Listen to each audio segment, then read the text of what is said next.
Ladies and gentlemen, bonjour and welcome at La Table Ronde, the political show of TVC 22, Clarence Rockland. We are Friday, August 17th, right in the middle of the municipal campaign. I know you can't see it. The signs are up yet.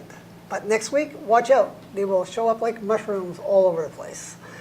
So today, I have the pleasure of presenting to you Samuel Cardarelli, and he is a candidate in Ward 1. Hi, Samuel. Hi, Jacques. How are you doing? I'm great. Yourself? Fantastic.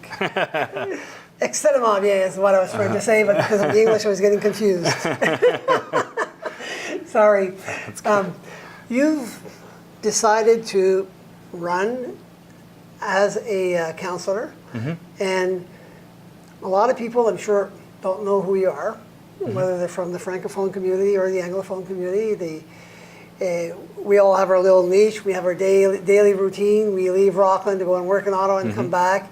And even though we're involved in things, not everyone is involved in the same things. And so I would like you to present yourself, tell us who you are, your education, where you work, what you've been involved in the city, outside the city, at work, so that people can get a good picture of who Samuel is. All right, perfect. Again, my name is Samuel Cardarelli. I'm 33 years old. I'm a father and a husband to Véronique, and father to my son Matteo, who's 2 years old. And we also have a little boy coming on the way in mid-November. So also, I've been in Ward 1 for all my life. I've lived on Poupar Road. And then in 2014, we built on Charon Street. So we were really, I'm definitely somebody from the community from day one. I've worked at the YMCA of Clarence Rockland for many years, and now I've moved up, and I'm overseeing the YMCA of the Carlingwood Y. I'm the general manager there since June of 2017.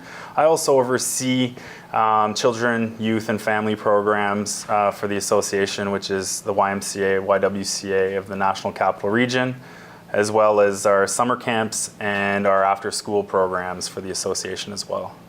Wow. Also a volunteer firefighter since 2015 in Clarence Rockland.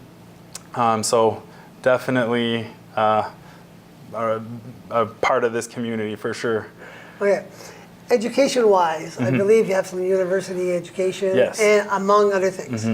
So I do have a police foundations background at Algonquin and marketing as well. Diplomas, and I have a BA in sociology from Carleton University. Useful. Yes. Useful to have. Okay. Were you involved in the community for different activities? So I've been involved in the community since I was in my teenage years. I've been involved with in 2004 when we started kick off our skate park project. So I was co-president of the skate park committee for 5 years. Then I was also a part in 2007 of the Communities That Care initiative with Valeris. So I've been with them since 2017, and I also chaired as vice president for about 2 years. I'm also, like I said earlier, a volunteer firefighter, and I'm also the president for the Volunteer Firefighters Association of Clarence Rockland. Also, since 2014, the president of a hockey league, adult hockey league in Clarence too. So I'm definitely involved. You're definitely involved. You're still playing a lot of sports. Yes. It's a good thing. It's good for everyone's health. Yes. Except those on the opposite team. No, I'm a friendly giant. That's okay. Well, that was too easy. Sorry. No, I'm not sorry. Why do you think you should be the person representing the population on council for your ward? Essentially, I've received so much from the community, my education. I have family and friends. I played sports. My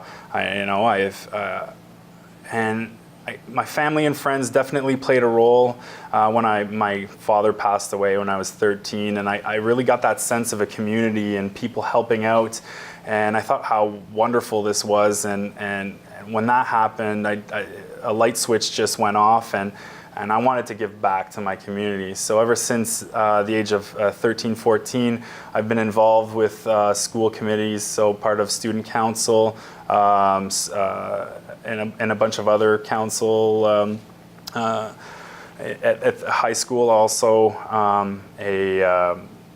a coach for soccer teams at the school and basketball. So, with all those things, this was just a natural step for me to go and to want more and to be more involved with the community. And I think that being counselor would definitely bring that. Okay, and I'm just going to bring something you said in French.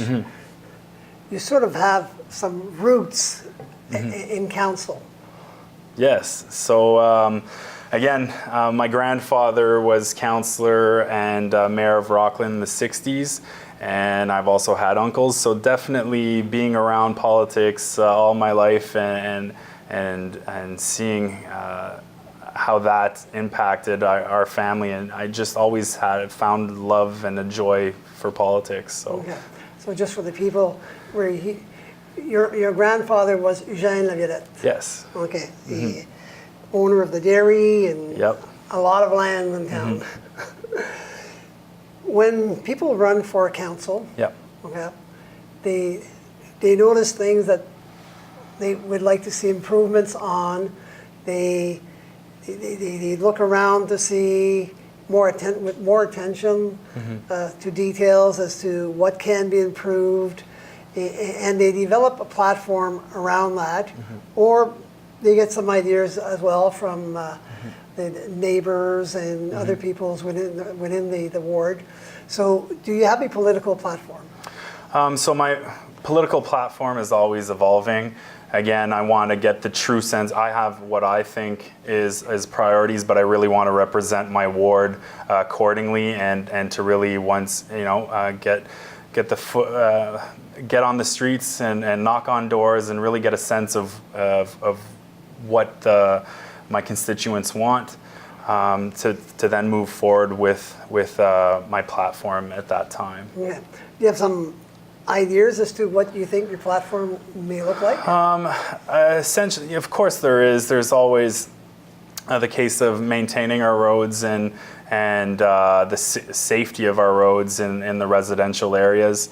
So that's definitely one of them. And also following through with the 10-year plan in regards to the infrastructures that the council already have put forward.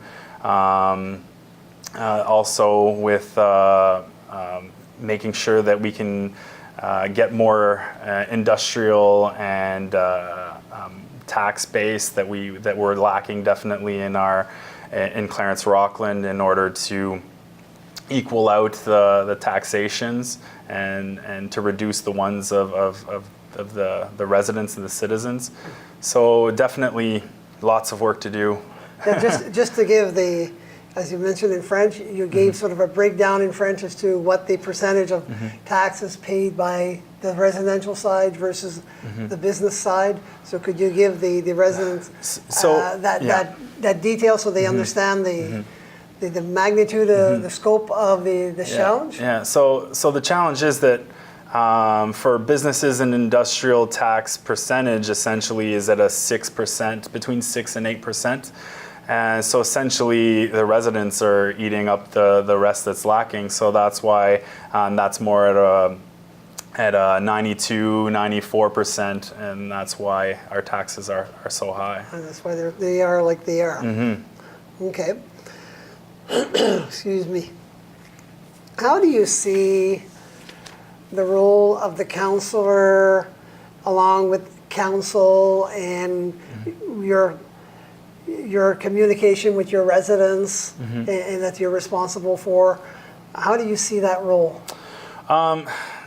So there's a wide range of responsibilities, and I have to study complex and controversial files to make decisions. Many of these decisions have consequences, of course, that have a much longer impact than a 4-year mandate. So it's important to take into consideration the municipality's direction for the long-term health and the well-being of the community. Okay.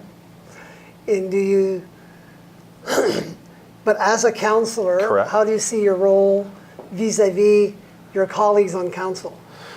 So essentially, being in Ward 1, I have to, being elected, I have to respect what my constituents on their opinions and their point of views, and definitely fight for them. But I also need to keep in mind that there's more to it than just Ward 1. It's Clarence Rockland. So definitely we're needing to work together as a team in order to move things forward for the best and for the future. That's good. Good. Excuse me.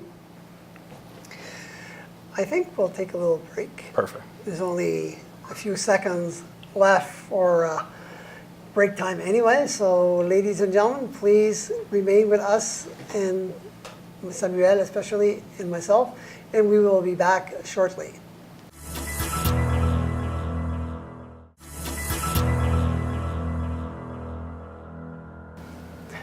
Thank you for being with us, ladies and gentlemen. We are continuing our discussion with Samuel Cardarelli, one of the candidates for Ward 1.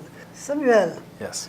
the municipality has all kinds of services that it offers to the population, and which are needed.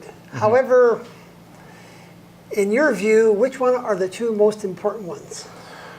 It's hard to pinpoint some that are a need more than others, because they kind of are all intertwined, and they all work together, and they all have a reason for it. But what we can definitely state is that we must work on our planning side of things in regards to our commercial and residential, industrial sector, which represents only about a 6 to 8% taxation. Yeah. So essentially, that's definitely one area that we need to look at. Okay. And what would be your second choice? Would definitely be looking into the quality of our infrastructure. So pushing forward, like I mentioned earlier, the 10-year plan, if always feasible, making sure that it is, of our road conditions, our sewers, and our water. Okay. This table is our budget. It's a big Pretty budget. small budget. No, it's a big, no, it's a big budget. Yeah. I'm Italian. So those are bigger tables than that. All right. Yeah, just for the entry. Yeah, we're having fun. Yeah. Too much fun. So let's say this is the budget. Okay. Okay? But it's divided into wages, benefits, capital investment, equipment, snow removal, maintenance, et cetera, et cetera, et cetera. And then there are priorities that council would like to see addressed. And because of that, there isn't a whole lot of money to go around, as you know. So if you're elected, and in the 4 year, you can only choose one of the items that you really, that you have to hold dear to your heart. Which one would it be? again, something that can definitely, that's already in the works with our maintenance and essentially the safety of our residential streets, especially for Ward 1, where we have seen some resurfacing done on some of our streets that definitely needed it for quite some time. But that has also increased some speeding potentially. So we're a mixed area where there are people that are a little older, but then we also have young families that are there as well. So we need to make sure that our streets are definitely safe on that point. And essentially, like I said earlier, making sure that we push that 10-year infrastructure plan. Okay. A bit earlier, I talked about services. Mm-hmm. We have committees. Yes. And finance is considered a service, which mm-hmm. is oversees, I guess, how administration does the accounting and correct. Where is the money spent within the budget, within certain mm-hmm. allocations, and so mm-hmm. on and so forth. Mm-hmm. But the other committees, they're just very wide and as needed. Mm-hmm. So, and councillors sit on these committees. Mm-hmm. So if you had to choose 2 or 3, which one would you like to work on and why? Definitely with my background in community service, working for a charitable organization like the YMCA. So definitely chairing on the Community Service Council, as well as protective services, because as I mentioned earlier, I am also a volunteer firefighter. So I kind of do know a little bit, I do know from actually putting the boots on and working in there. So definitely those are some that I think would come at an ease to me, just with experience. But also, curious about planning and definitely finances too. I'm not one to shy away from numbers. And these would be definitely areas where, it would be a challenge, but I love challenges and I always rise to the occasion. So definitely I'm open to anything that's given to me essentially. Yeah. And in particular in planning, why would you be interested in that? Because of your interest in the business development side? Definitely the business development side, it's a must. So why not be a part of it? So definitely looking at what council that they were looking at one point in regards to rezoning or zoning of an industrial sector in Ward 1. So really getting back to entertaining that idea, seeing the feasibility of it. But again, we can't hide these numbers. We definitely need to grow this side of things, so the industrial sector and the commercial sector, in order to hopefully give a bit of relief to the taxpayers. Yeah, 100%. Okay, makes sense. Mm-hmm. Makes sense. What is your view on municipal debt? Is it a good thing? Mm-hmm. When is it not a good mm-hmm. thing? Why? Is there a time, an era, a time when it becomes unmanageable? Mm-hmm. So what is your general view of that? Of course, debts are like anyone, like a province or the federally, or there's definitely debts that are there, but the debts, I think, more along the lines in municipalities can be a little bit more controlled because they are overseen by the province. So they would never, I hope not, push forward something that definitely wouldn't be feasible for us. But again, it's just making sure that we have a lot of needs and wishes, of course, but we must prioritize and establish a plan of action for several years, and essentially to go gradually and to a pace that takes into account our obligation to manage the debt, so prudent and affordable. Because this 10-year plan mm-hmm. will cost millions and mm-hmm. millions of dollars. Mm-hmm. Is it feasible? Do you think we have the financial means to do all of that in 10 years? Mm-hmm. Again, I think I think that we do, but we do have uncertainties with some tariffs that are going up with imports and the cost of steel. So definitely that has an impact, but we just need to readjust and make sure that again, it is feasible. It is a 10-year plan. Do you need to stick to that 10-year plan if it gets to a point where it is unrealistic for us? We just have to be smart about it and to really make sure that these decisions that we're taking don't impact us for The rest of our the lives. rest of our lives. Exactly.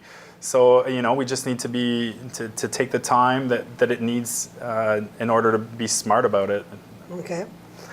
What about annual tax increases? What is your view on that?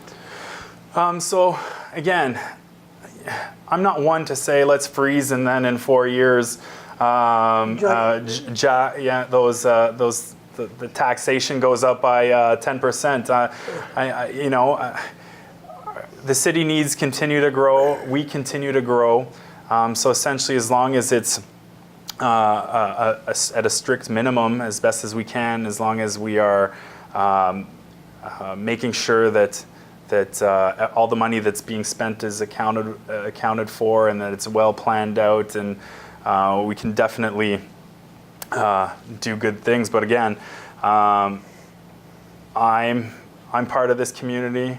The cost of living is going up. It affects us, it affects you, it affects everyone around here. So definitely we need to take that into consideration. But one thing that I don't want to do is to make sure that if we are doing a tax hike, that it's something that our citizens can definitely afford and absorb as we move forward. Do you think our reserve funds are adequate? I'd have to inform myself on that, Jacques. I definitely need to look into that, but I trust that it's something that we definitely we are working on to make sure that this doesn't move drastically. But I don't see it. I think that we can definitely do something with minimal increases. Okay, good. Thank you. We're getting low on time, so I'd like to invite you to address the residents of Ward 1 and of Clarence Rockland as well, because as we all know, in today's environment, you work for your ward, but you also work for the city as a whole. Correct. Being part of this community for 33 years, I've want to give back what I have been given to me by this community that I cherish and that I love. So definitely want to represent as best as I can my ward, as well as the city of Clarence Rockland. So I definitely will work hard towards that to make sure that you guys are well represented. Thank you. Merci. Thank you. Voting day, ladies and gentlemen, officially is October 22nd. But you can start voting on the 17th. So I'd like to encourage you to start voting as early as possible so that we don't find ourselves into a situation where the system is overloaded and people have difficulty voting. I think it's important to start doing that as much as possible. And as I've said before, challenge 65. And I'm not talking about age. I'm talking about voting. In our last municipal election, 43% of the population of Clarence Rockland voted. To me, that number is way too low. So please encourage your friends, encourage your neighbors, your families, your children, brother-in-law, sister-in-law, brother, sister, and vote. Encourage everyone to vote. And just remember, there are countries where elections are fixed, and you can't even vote in other countries. And people have died for that. We have that privilege, so let's use it. So on that, I say thank you. Merci. Thank you very much. Oh, Good merci. luck. And I say to you, see you next time.